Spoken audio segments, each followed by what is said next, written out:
Cobalt King calling headquarters. 1200. 4. 76. 12. Beginning descent. Do you copy? Cobalt King calling headquarters. 1200. 4. 76. 12. Beginning descent. Do you copy? Copy that, 1200. 4. 76. 12. Cobalt King. Navigation says we're on target above the city. Countergravity anticipated. In 3, 2, 1, and it's a go.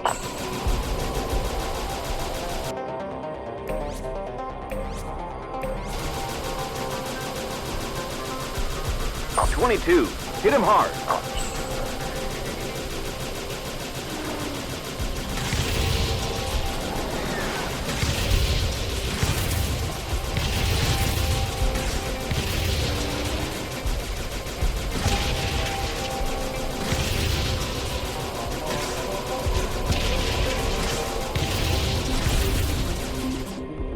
Cobalt King to the pack.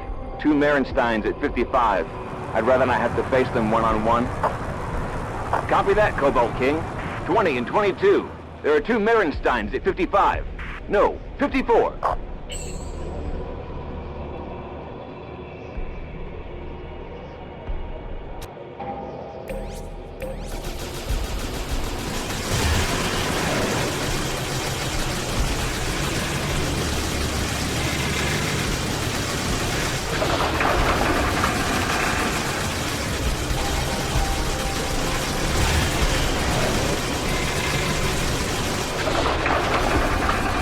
That'll do it. Pack, close up. Let's scatter this floating fortress around a little. Bellwether, 22 reported. 21 and 9 have got my back. With this speed, we'll smash against the bridge wall. I'll have to make it contact. Sonia! Bellwether, 1 is down.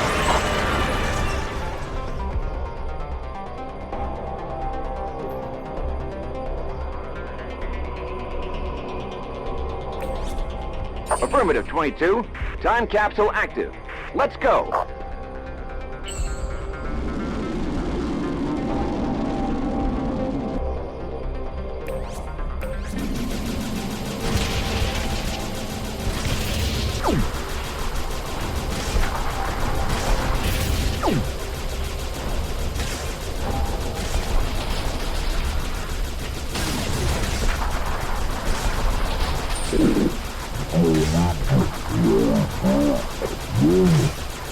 Damn it.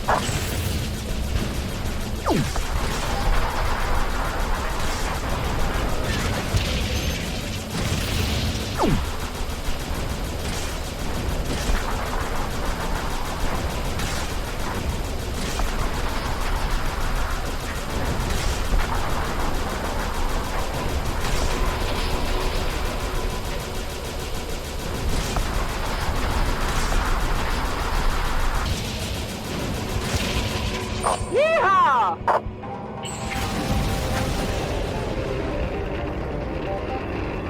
This is how it's done, fellas.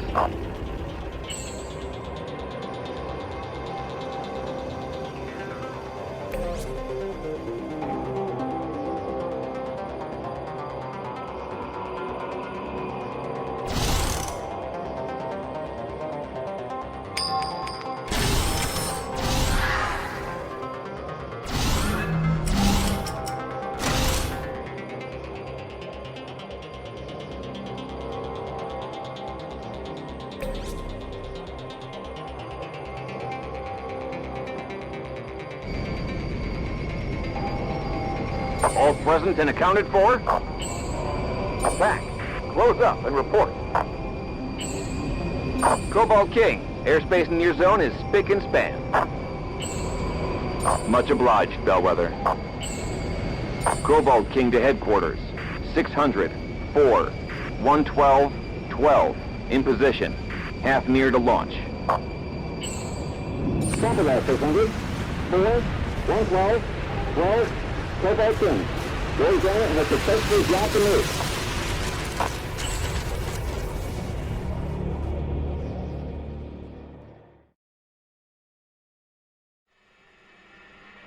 The fourth unity. 3 bombs killed 664,000 Inkies that day, to the elated cries of nearly 2 billion citizens of the Empire. But this is also where I lost my son. He was the pilot of the Cobalt King, the bomber that carried the 4th bomb, the one that never dropped. He did the unthinkable, unprecedented in the history of military aviation. He ignored his orders. According to the news, the co-pilot buried a bullet in my son's brain that very instant. An Imperial father would have been shattered to hear of this treason and struck dumb with shame. Me, I'm just a collaborationist father, a secondary citizen who resembles an Imperial father only in grief. I have not torn my clothes from my body in mourning. I have not apologized for the actions of my progeny. I have sworn revenge.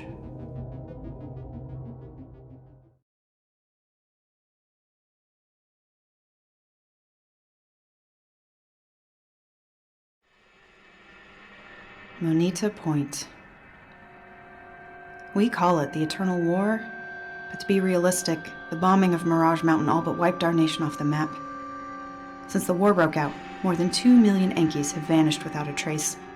Imperial stormtroopers and collaborationist headhunters dragged them away, women, men, and children alike. The way we figure it, data in the Moneta research base might point us to their location and how we may be able to help them. We shall take every measure, no matter how few our numbers may be.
Ito, it's Driad.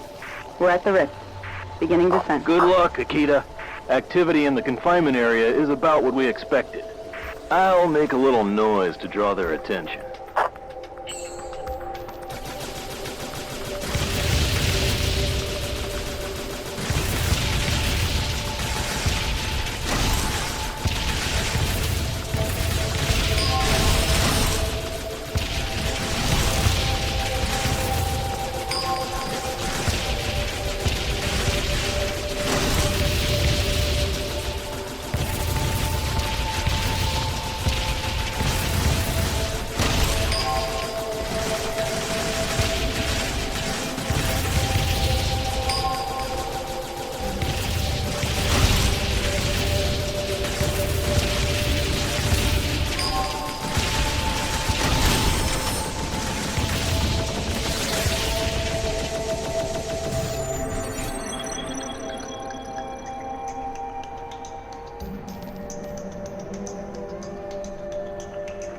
Driad, hold on. I think I saw something strange. I'll make a lap around the observation tower. What is it, Ito? Nothing. Sorry for the false alarm. Wait. Damn. Sentinel. How to sneak up on him. Akita! Akita! The hell?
God fucking damn it!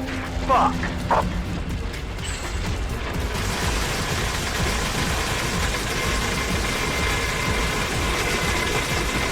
Die, you son of an ass!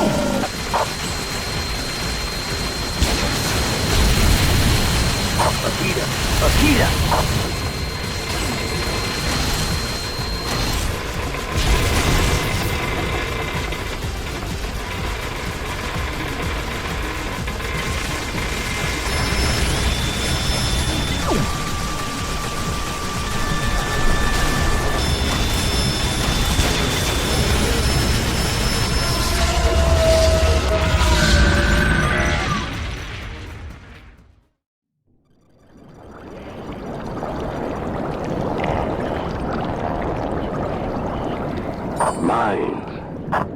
I hope you die in there, Coss.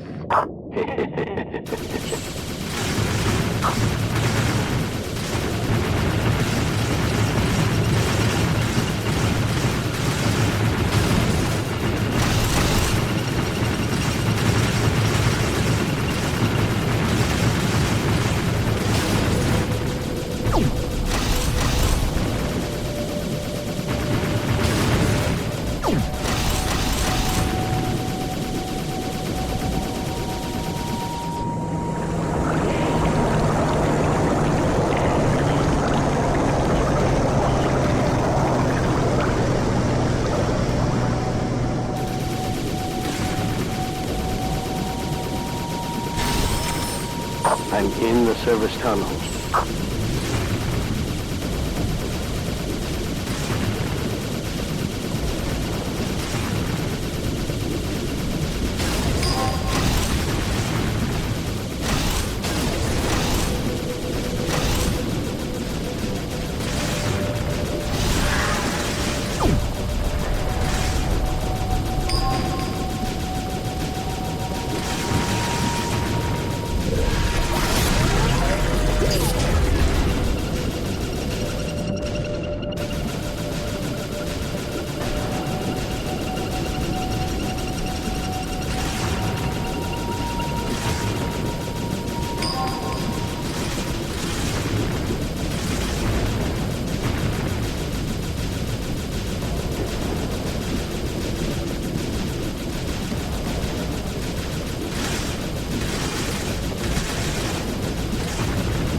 Piri, where are you, Piri? Ah, I see your watchdog's awake.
I hope my intel is correct. You'd better be in here. I don't feel like killing any innocent people today. Not that anyone in Bokumono could even be considered innocent, hidden away so deep in the devil's ass.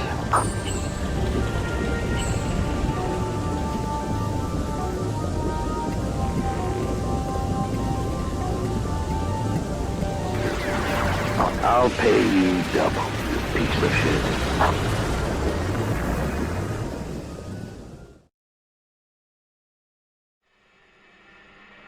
Regis Piri was the gunner of the Cobalt King, 5th in a staff of 7. He wasn't my son's killer, but my revenge caught him up, as it did all other members of that damn crew. It took me circles to find him. The Empire cast him into Bokumono for rape. And for all anyone cared, he could have rotted there forever. The girl he raped was an Inky named Miriam Magusa, but her racial handicap was a well-kept secret. Should it ever come to light, she'd end up in a dirty, forgotten labor camp like the rest. So far, she's dodged suspicion. Imperialists are too half-witted to look beneath the surface. She was young and tough, but more important for my purposes, she was a pilot who could be politically compromised. I needed her to help me pay that bastard back for the death of my son. Piri wormed his way into her body. I did the same with her soul. I threatened her with exposure, so she stuck by me.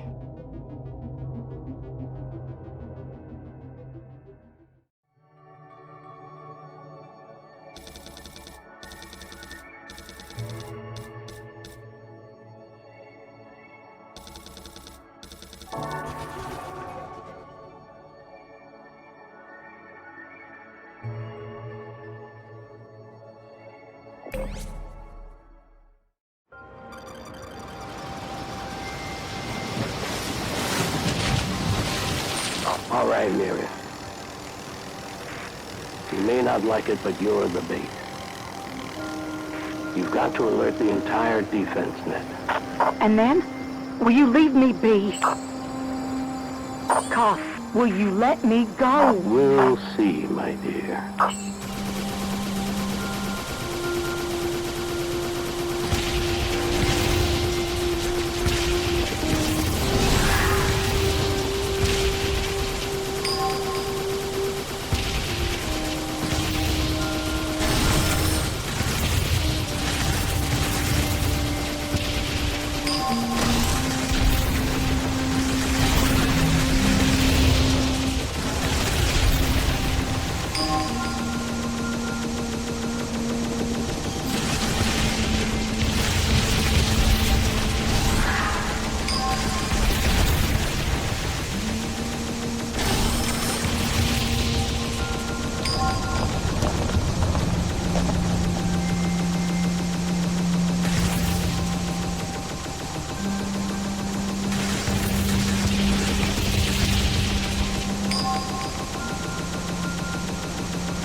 The raid. Lots of aerial defense.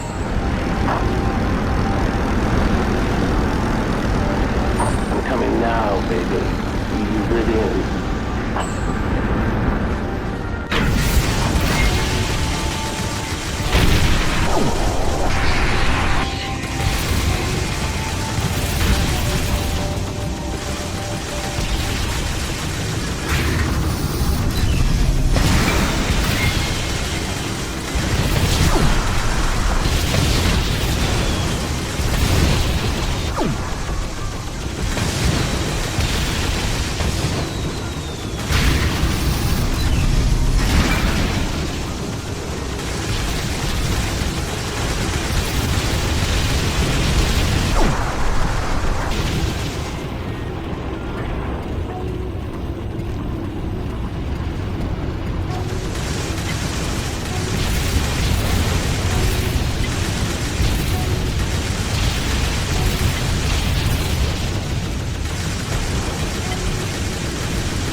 I hope you die in there, Koth.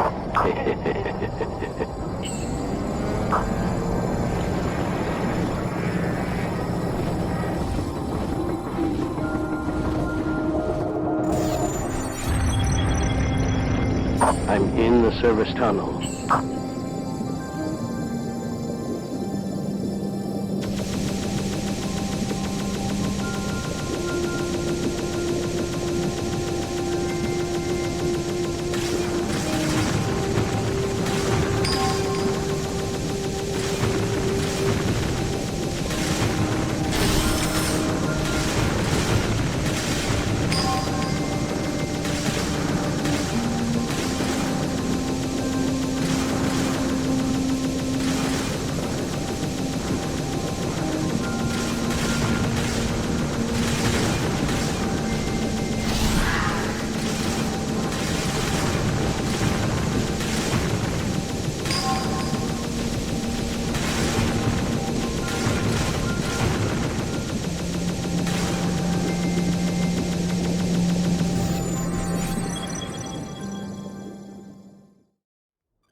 Rock, hang back.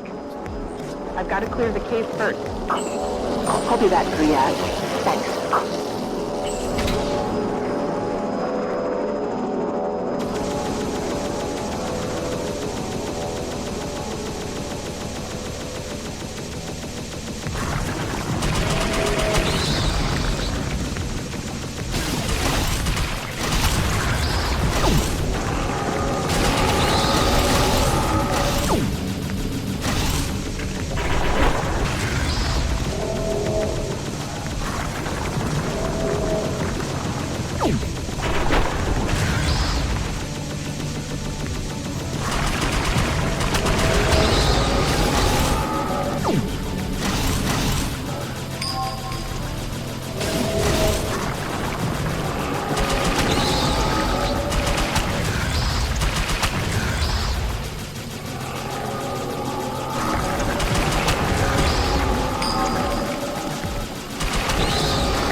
Riyadh, hold on. I think I saw something strange.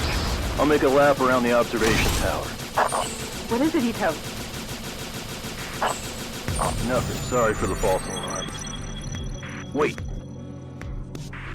Damn, it's a sentinel. Had to sneak up on me.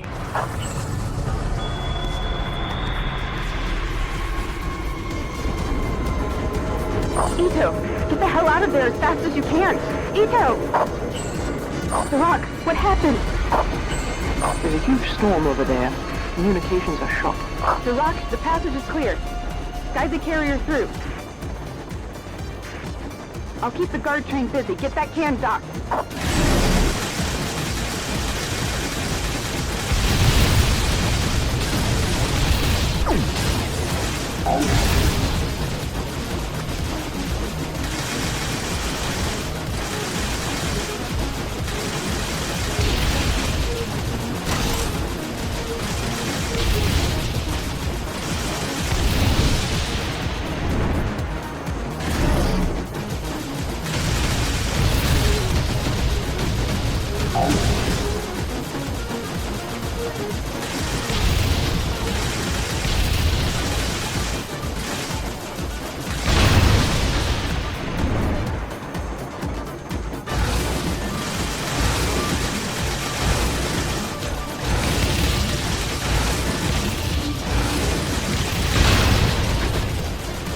Riyadh, it's Duroc. Carrier in place. I repeat, carrier is in place. Sergeant says we'll need at least 200 meters since we still have no clue what we're even looking for. Do it!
It's Duroc. We're packed. I repeat, we're packed.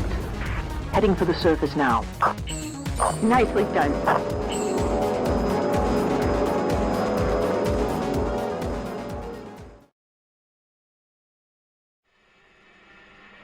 We didn't lose a single person during the Manita operation, but we lost an entire civilization. The scientific data and documents we found there were horrific, beyond what we could imagine. The Imperials, hoping to develop technology that could control time, burned out or otherwise destroyed all their Enki captive sensory organs in order to make them more docile and easier to handle. These deaf, blind, nerveless creatures are indistinct from the worms in the Manita caves. Except for their dreams, that is. The only thing that keeps them from simply expiring is their occasional remembrance of life, inspired, of course, by a fear of death. The project could be described as a nation living in fear, serving as slaves to a planet. There's no technology that can fix what's been done to them. There is no way to right this wrong. Even if we free our people, we cannot give them back their lives. It's over for the Yankees.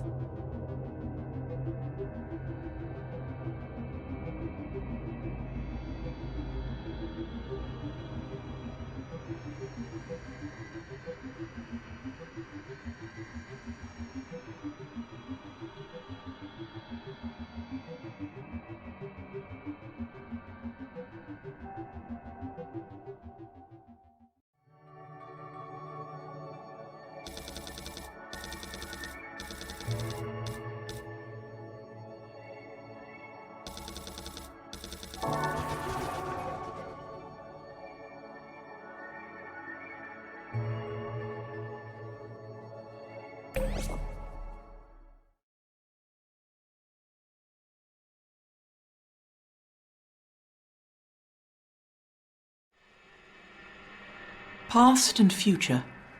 These concepts don't have much meaning for people who can easily visit both. Still, one can live an entire lifetime without ever looking back or forward. Ultimately, it is only the present and ourselves, our own happiness and comfort, that we take into account. Where can this pride of self go? And what shall we become without descendants, or without being able to pay respect to the trials and beliefs of our ancestors? We may be citizens of the world and advocate interplanetary peace and community, yet our ancestors shed their blood for flags and totems, and their families made up a close-knit tribe. A nation. Language and land kept them together. But this too may fade. The entire universe is composed of units and subunits. Tissue is made of cells and cells of atoms. This is the essence of nature, the same nature that made a mockery of me. It was my fate to be childless. The flame that burns brightest burns quickest, and with a future denied me, this is how I chose to live my life. I had hoped the raid of the Eyeborg factory in the Cardinal Canyon would let me burn as bright as the stars.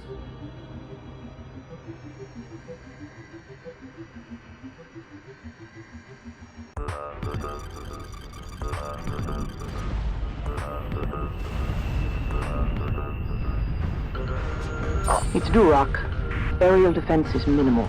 I'll begin infiltration momentarily. Copy that, Drac. You should be able to open the gate by eliminating the sentry guns. Thanks, Limper. First charge out.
past security, and I'm inside the plant.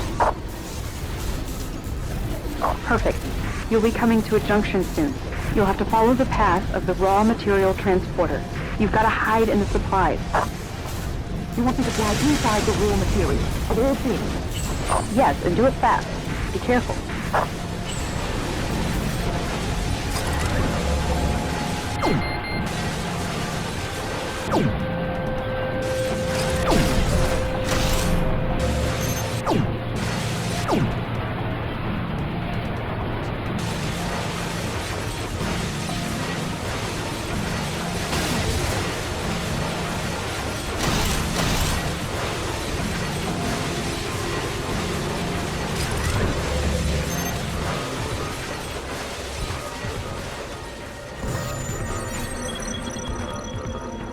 Dryad, I made it through. Third, fourth, and fifth charges out.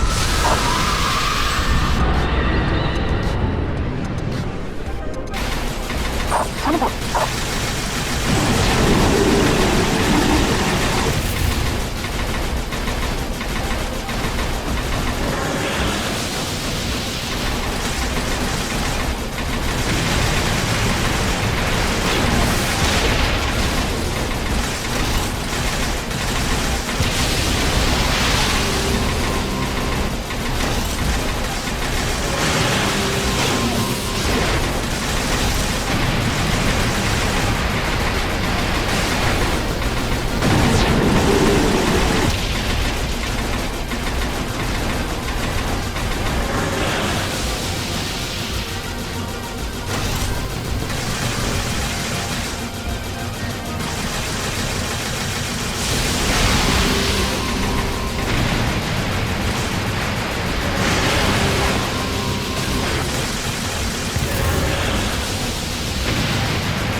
Good.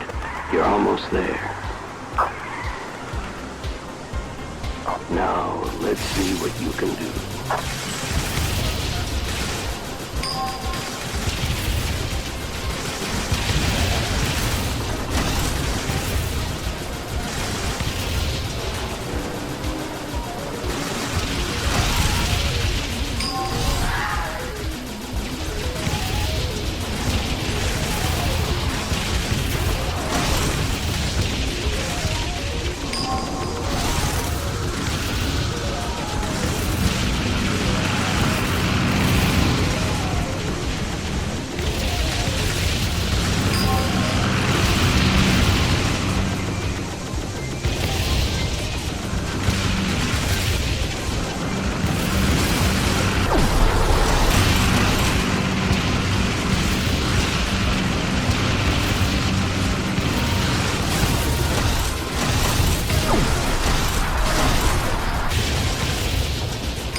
I got the garai on the little moon. The sons and daughters of this lazy, simple nation support their slovenly way of life with their constitutional right to hold and trade military-grade robotics. Why I bought a garai is simple. It's top of the line and the pride of the empire. I found pleasure in the irony. Perhaps it's of greater interest why I tested it in the Cardinal Canyon, 34 circles before the factory that builds this model was even constructed. Amusing though that may be, that's not why I came. Memories guided me. Memories of my son. He was just a child when we came here to hunt. It was a perfect place for a boy adventurer, thoroughly exotic.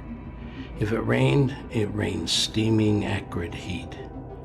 But our hunt was looked over by brilliant sunlight. A psychiatrist would easily arrive at a diagnosis.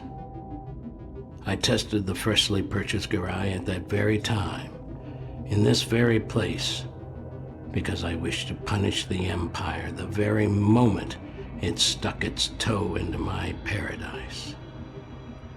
The psychiatrist would be right. If only I had spent more time with my son.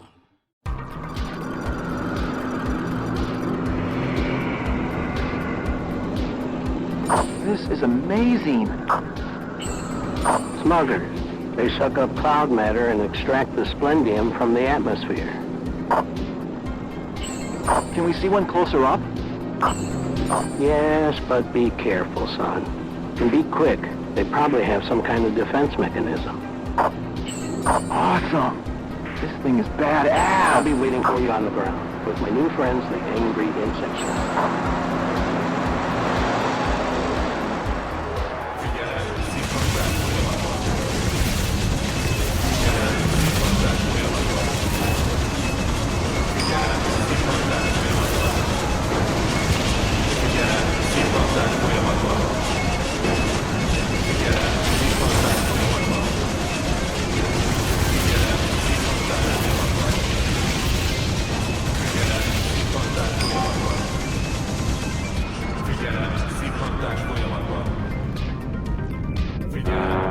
I'm a fair piece ahead of you. Careful with those insects. Their poison is just as dangerous as your own weapons.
Come on through the narrow wormhole. There's the trail of the label.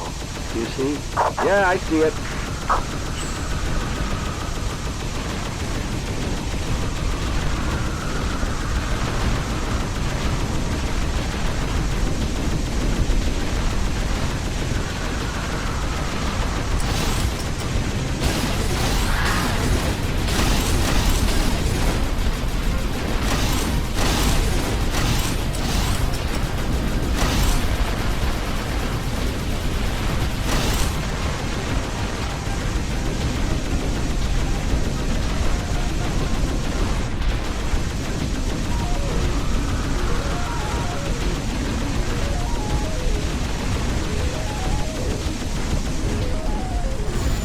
Getting close. I can feel it.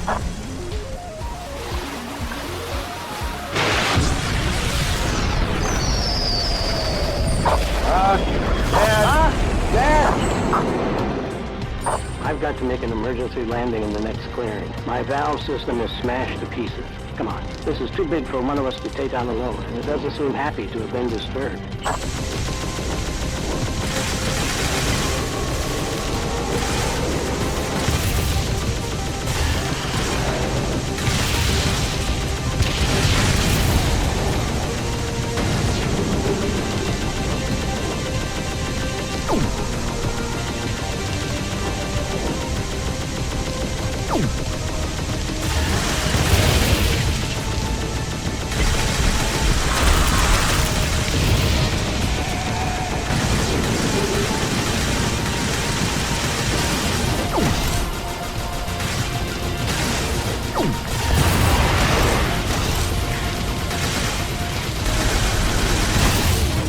Do you hear me, son? Get out of there. He's wounded. I can get him.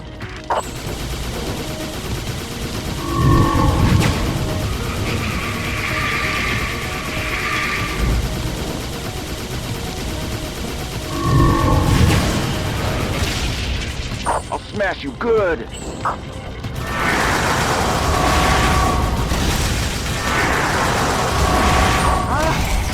Got him, Dad.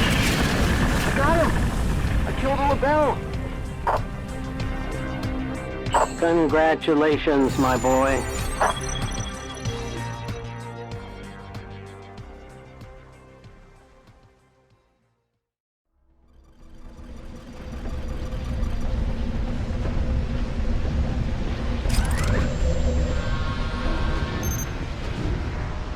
Charge 6 out.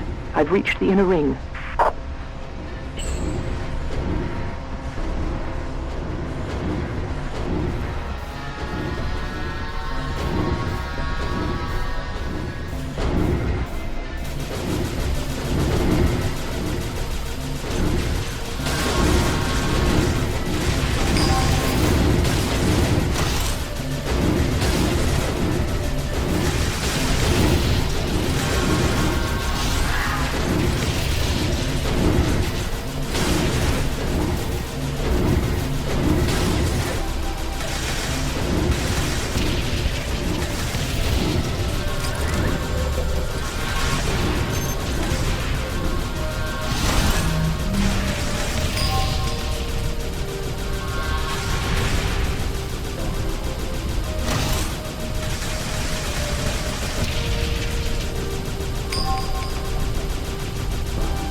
of there immediately! Charge 6 went off early. The north wing is destroyed. There's nothing to be done about it, Dryad. It's no good. Seems I'm stuck. Duroc, there must be some sort of outlet on the ceiling somewhere. It's no use. I checked the book. Today's my day. This was it. I'm going to detonate the charges. No! Damn it, Duroc!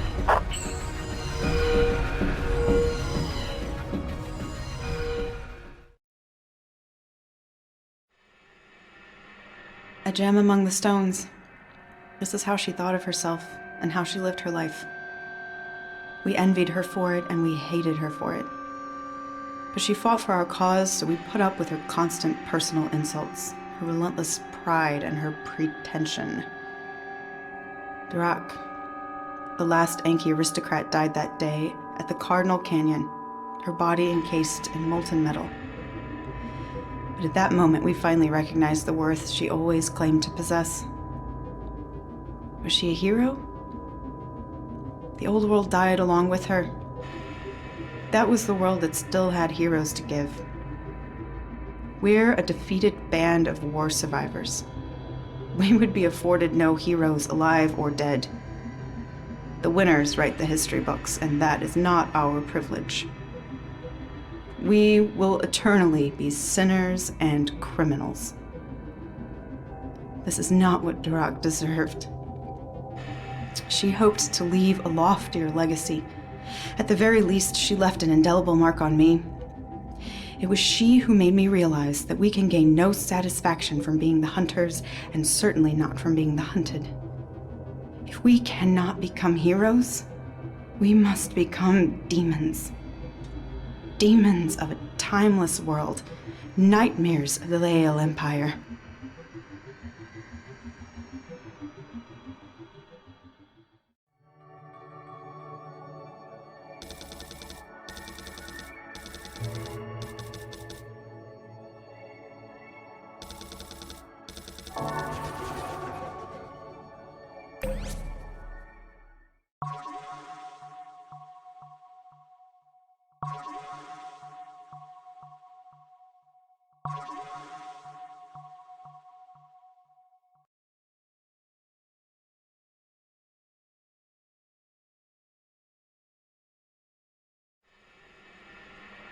The plan was a mad and desperately complex one.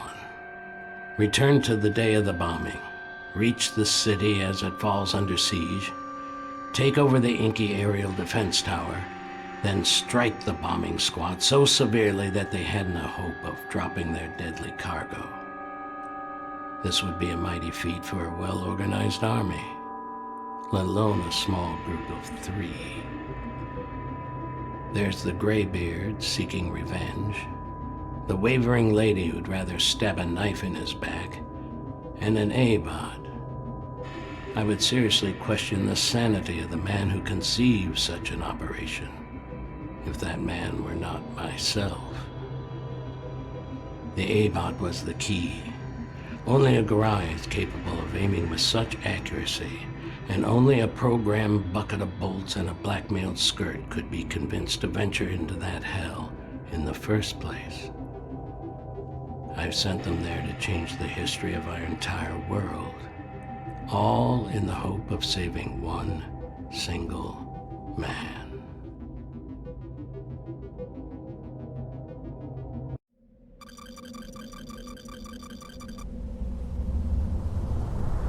I'm 600 units behind you, keeping the gap constant until target is reached. Coordinates synchronized.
Copy that, Garai.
God damn it!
Saved message addressed to Akita Driad. Distance to target is 350, and the diversion operation has so far been successful. At the top of the hill will trigger a full-scale Imperial military alert. I can only pray you'll succeed as well. Saved message. Pause.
One man's virtue is another man's sin. Inkies are monogamous, which is widely known as a primary cause of jealousy and sexual frustration. In the Empire, citizens of over 60 circles end their lives through ritual suicide.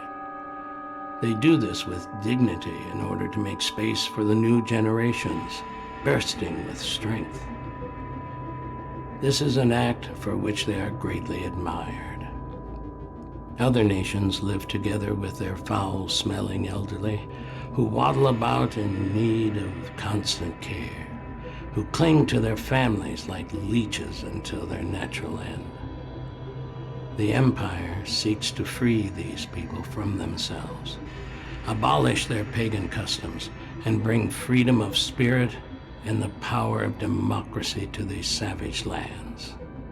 But just as I say, feast for one means famine for another. People of the Empire uphold their freedom through a complex rule system. They embrace freedom as a concept and in name. But true individual freedom would be considered a slap in the face of community. If I can keep two irons in one fire, I may be able to succeed. While Miriam and the Garai are trying to save my son in the past, I've been preparing for my revenge in the future. The last living member of the Cobalt King crew, Zach Gully, the co-pilot. You were so keen to carry out your orders that you saw fit to put a bullet in my son's head. Today, you'll get what you deserve.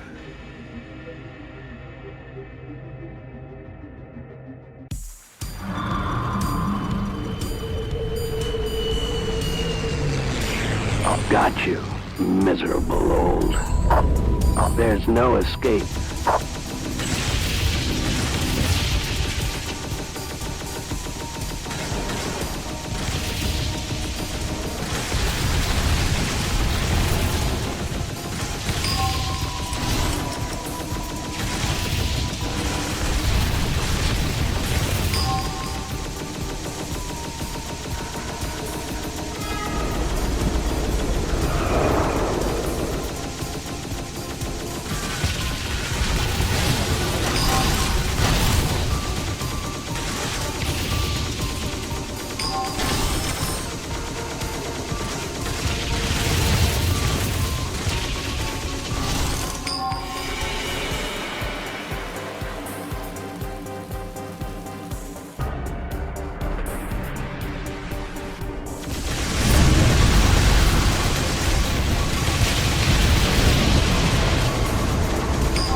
Nice little toy you've got there, but nothing can save your ass now.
No match for it.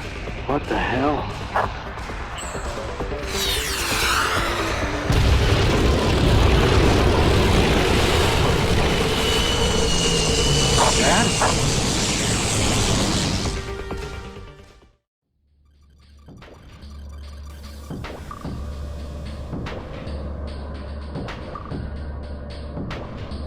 Gara, I'm still 600 units behind you. I've got to reduce the gap between us. The front lines are closing up too fast.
Zara. The tower's ground defense has been eliminated. You're up. Good luck, poor bastard. The tower is yours. Tell Carl if you ever see him again to forget about me once and for all. As far as I'm concerned, I've paid him thrice for it. If he says otherwise, then we can go to hell with him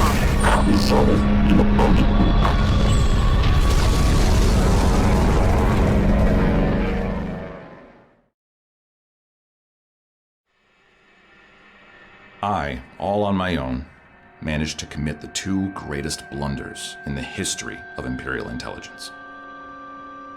First, I had my name switched with that of the treasonous pilot of the Cobalt King in the report on the Battle of Mirage Mountain.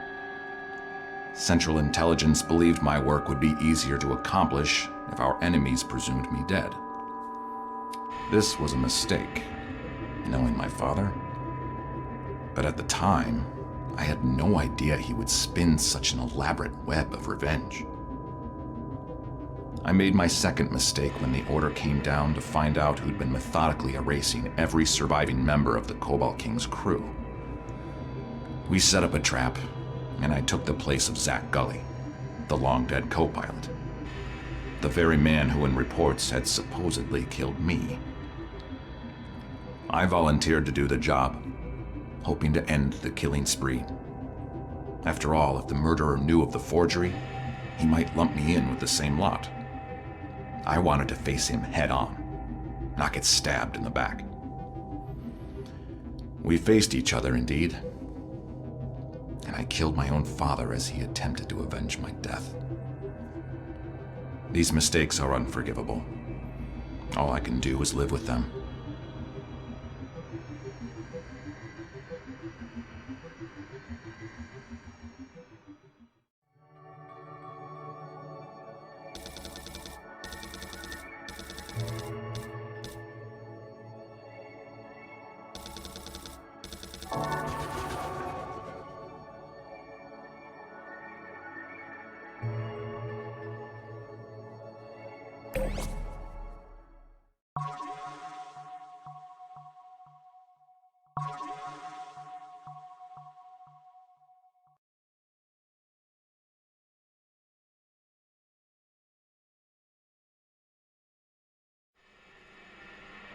They say wisdom comes with age.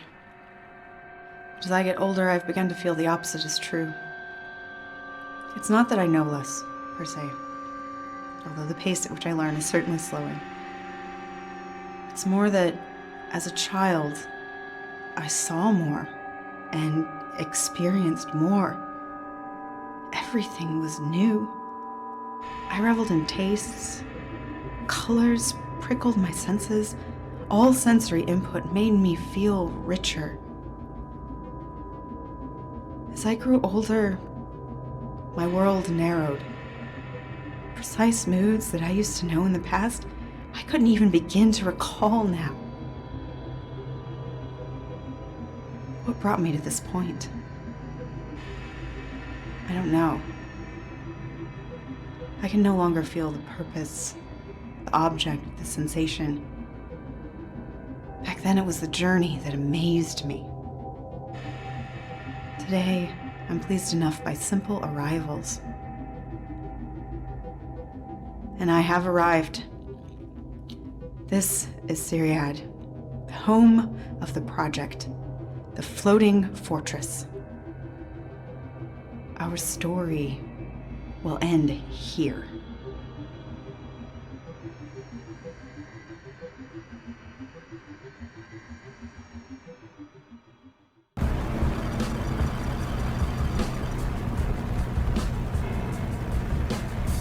Akita Dryad, recording. This is the last circle. The Prophet Enki has seen nothing further for our nation. Whatever the Empire is up to, we will do everything in our power to try and prevent it. If all goes well, Linthas should be working to distract the Empire during their victory parade. We will make our stand. There are only two of us now. All other Enkis are dead, or slaves of the project. We cannot save them. There's simply nothing to be done. The book does not have our names written. Either both of us die or whatever may be. Recording pause.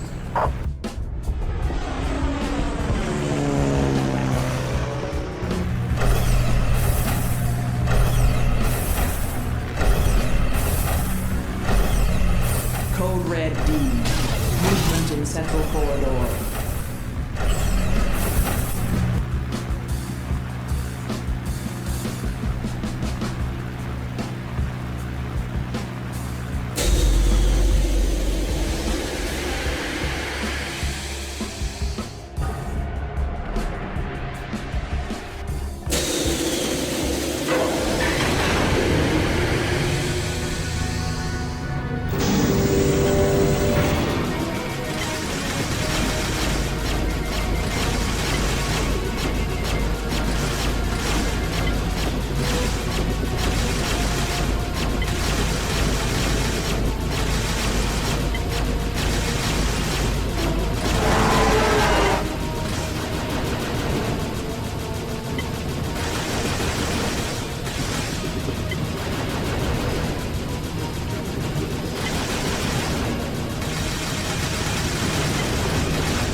Emergency shutdown. Life functions have ceased in all blocks. No!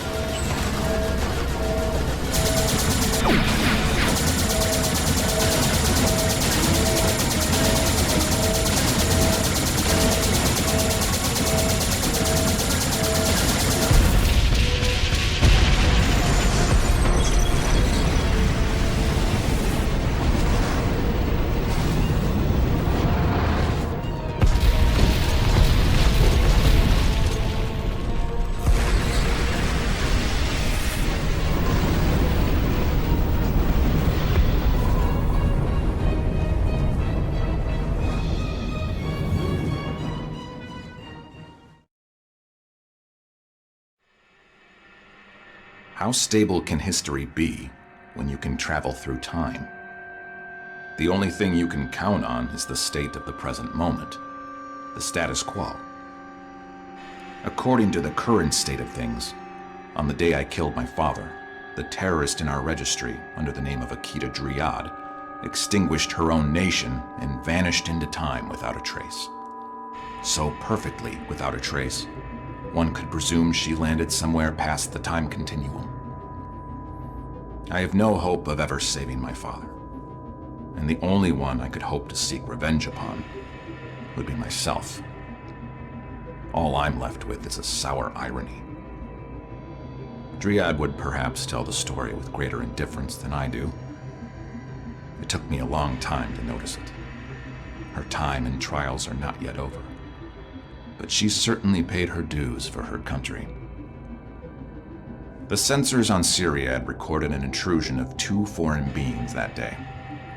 Deep analysis of the sequence of events that caused her to obliterate her people has become a matter of imperial interest, since the key to Lael's power and riches lies with the project. But that's a different story for another time.